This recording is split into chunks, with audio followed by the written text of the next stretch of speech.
فاتهم أن يركزوا جيدا في حركة مساعد كوشنر الذي رفع حذاءه في وجه سيدكم محمد السادس.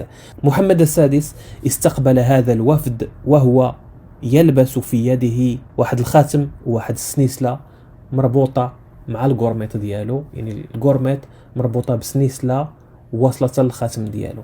ومثل هذه الأكسسوارات لا تراها إلا في أيدي النساء، فهنيئا لكم بعروسكم التي تجملت وتزينت بأبهى الحلل لعريسها.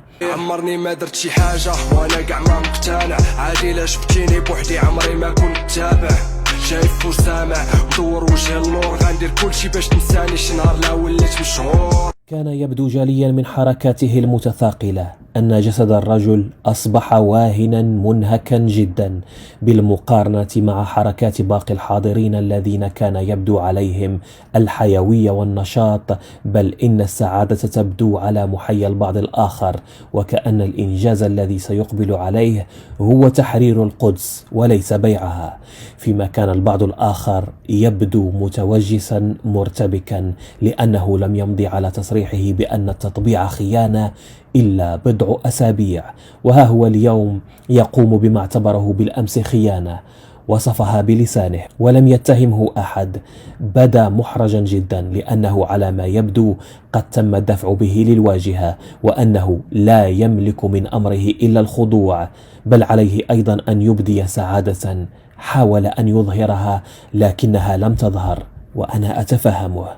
المرة الأولى تكون صعبة جدا لأي عذراء تفرط في شرفها، خصوصا إذا كانت تفعل ما تفعله أمام الملأ وعلى رؤوس الأشهاد، لكن لا عليك يا عثماني، قد فضت بكارة الخيانة الحياء.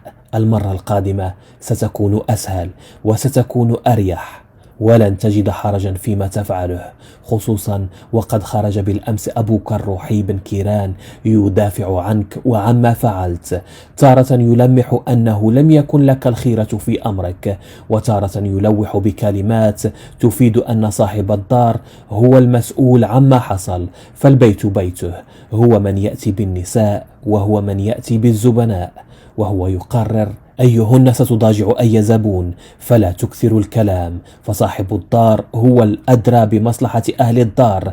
لكن لا تغفلوا أيها المغاربة، إن صاحب الدار لم يعتبركم يوما أهل الدار، فكلما كان الحديث في المغرب عن الدولة فتيقنوا أن الشعب ليس جزءا من الدولة التي يقصدون، لأن الدولة عندنا هي الملك ومستشاروه وحكومته والمؤسسات التي تخدم الملك فقط وتخدم بعضها البعض، فالمواطنون يعتبرون زبونا أيضا للدولة، لكنه زبون من نوع آخر، يعطي ولا يأخذ، ليس كباقي الزبناء الذين تتم استضافتهم داخل القصور وتسكب لهم الخمور ويعرض عليهم الشرف كسلعة من طرف أشباه الرجال.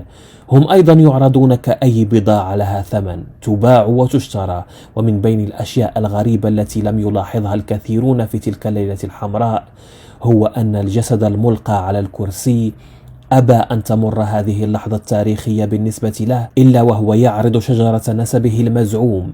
تخيلوا معي ما المغزى والمعنى من أن تعرض شجرة نسب غير معلوم وتنسبه زورا إلى رسول الله في مكان مخصص للرذيلة، وكأني به يستغيث ويستنجد بأي أسطورة خلقها هو وأجداده كي تنجيه من عواقب ما أقدم عليه وكي تبقى السلالة على العرش، وكأنه يريد أن يمسح الخيانة بصورة لشجرة مزعومة، وكأني به يريد أن يتطهر من نجاسته بأن ادعى نسبا يصله إلى أشرف الخلق، وكأني به يصيح: اشهدوا يا قوم أنا حفيد رسول الله.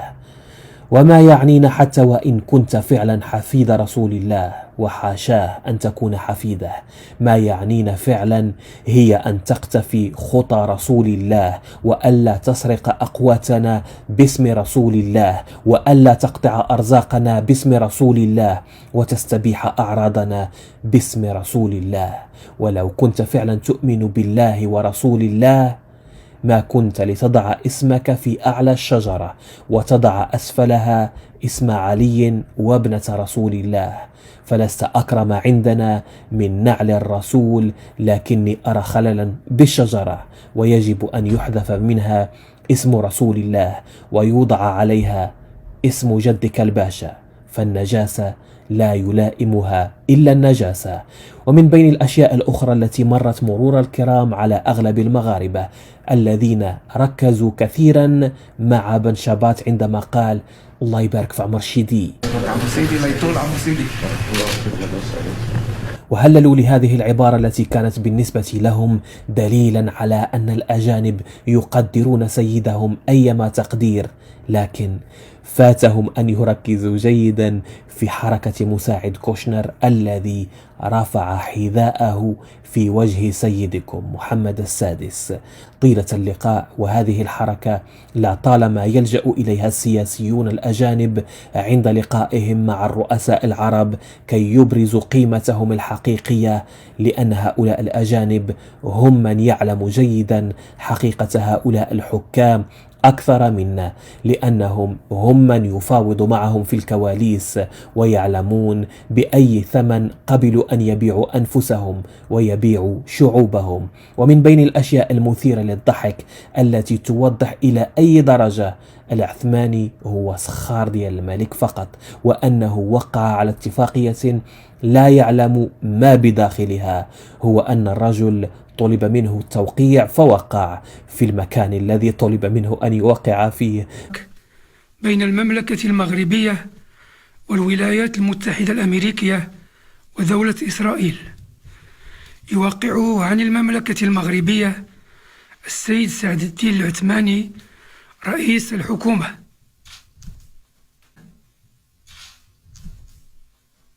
ثم بعد التوقيع وفي اللحظة التي كان الكل منشغلا في أخذ صورة للحظة التاريخية، العثماني لم يتحكم في فضوله الذي دفعه إلى العودة إلى قراءة الاتفاقية لأول مرة كي يعلم على الأقل علاش وقع وعلاش سينا.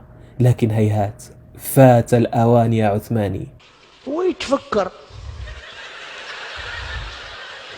ولكن تراطع. وبما أن العثماني هو الذي وقع عوض أن يوقع محمد السادس بصفته هو رئيس لجنة القدس ورئيس الدولة رأس الحربة، أو يوقع على الأقل بوريطة لأنه هو الذي يشرف على المفاوضات مع الكيان المحتل منذ 3 سنوات، فهم بهذا يعاقبون حزب النذالة والعثماني أيضا، ويجنبون محمد السادس أي حرج كي يقال فيما بعد العثماني خاننا، ويقال الملك جاب لنا الصحراء. وبما أنهم يستعملون التوقيع على الاتفاقية كوسيلة للمعاقبة، فهم يعلمون في قرارة أنفسهم أن التطبيع ليس الأمر الذي يمكن تمجيده، لكن هذا لا يعني لهم شيئا، لأنهم قوم يؤمنون بالربح والخسارة فقط، يعني الناس ديال المصالح تشوفوا في النهاية شحال غايشط لهم ديال الربح. فتخيل رئيس حكومة يدفع به إلى التوقيع على اتفاقية ويوقع عليها دون أن يعلم محتواها، ورئيس حكومة أسبق آخر يخرج ليرد على من رفضوا الاتفاقية وهو أيضا لا يعلم ولا يهتم، لأن همه أن يقنع الناس أن يبقوا خلف سيدهم، لأن في الخيانة مصلحة عليا للبلد على حد قوله، وهل من مصلحة أكبر من استمراره في تقاضي 9 ملايين شهريا؟ الاتفاقية التي لا يعلم الموقع عليها ماهيتها وما الهدف منها، من خلالها نعرف شنو هي السياسة في المغرب وشنو هي الأحزاب والبرلمان والمؤسسات، هي فقط تستعمل لتنفيذ الأوامر والحفاظ على العرش للعلويين، وأيضا لاغتناء، ولا أحد منهم يفكر في مصلحة البلد سواء العثماني أو من سبقوه أو الذين سيلونه. لكن هناك واحد اللقطة أجمل فاتت الكثير من المغاربة، هذه اللقطة صراحة يلزم التعليق عليها بالدارجة ديالنا. محمد السادس استقبل هذا الوفد وهو يلبس في يده خاتم، أو نقولوا واحد الخاتم وواحد السنيسلة مربوطة مع الكورميت ديالو، يعني الكورميت مربوطة بسنيسلة واصلة للخاتم ديالو. ومثل هذه الأكسسوارات لا تراها إلا في أيدي النساء، فهنيئا لكم بعروسكم التي تجملت وتزينت بأبهى الحلل لعريسها. والأمر الغريب الآخر هو أن التطبيع عندما خرج أعلن عنه الرئيس الأمريكي وقال أنه أجرى محادثات مع محمد السادس. نتنياهو أيضا خرج قال أنه أجرى محادثات مع الملك. الديوان الملكي هو من أصدر بلاغا يخبرنا عن التطبيع، بالرغم من أنه جاء من بعد الإعلان ديال ترامب والإعلان ديال نتنياهو. لا إشكال، الكيان الصهيوني عندما يوجه رسالة شكر يوجهها للملك محمد السادس، لكن في ليلة التوقيع شاهدنا كوشنر يوجه كلمة، شاهدنا بوريطة يوجه كلمة، أيضا شاهدنا بن شعباط يوجه كلمة، لكننا لم نسمع لمحمد السادس صوتا. الذي ينسب إليه هذا الذي يسمونه إنجازا هو اللي جاب لنا الصحراء وهو اللي جاب لنا السلام لفلسطين، وهذا الشيء اللي داروا يعني شي حاجة كبيرة علينا حنا ما كنفهموش ليها حسب قولهم هما وحسب قول العياشة. هذا محمد السادس ما قالش كلمة، لم يخاطب لا المغاربة ولا إخوانه الصهاينة. داكشي باش تنقول لكم أن محمد السادس باش يهضر ولا باش يخاطب الناس بشكل مباشر، الإعلام ضروري كتكون عنده استعدادات بالكواليس باش كيوصلوا لك فقط داكشي اللي بغاو، لأنه لو تكلم مباشرة لظهرت عيوب وفضائح أدهى من تلك التي نراها في الخطاب، بالرغم من أن الخطب كتكون مسجلة. فهل السبب يعني في عدم إلقائه الكلمة وعدم توقيعه هو الحالة الصحية؟ لأنه مقارنة بالاستقبال ديال كوشنر في السنة الماضية خرج الملك بنفسه لاستقبال كوشنر، لكن هذه المرة الملك ظل بجانب كرسيه في انتظار الوفد. احتجل عنده كوشنر لأن وجوده بجانب الكرسي مهم جدا تحسبا لأي عياء يصيبه. وآخر ملاحظة هو أنه ضمن البرنامج كان هناك حفل عشاء يجب أن يترأسه الملك، لكننا لم نشاهد لا حفل عشاء ولا غداء ولا فطور، ولم يتم الإعلان عن الإلغاء.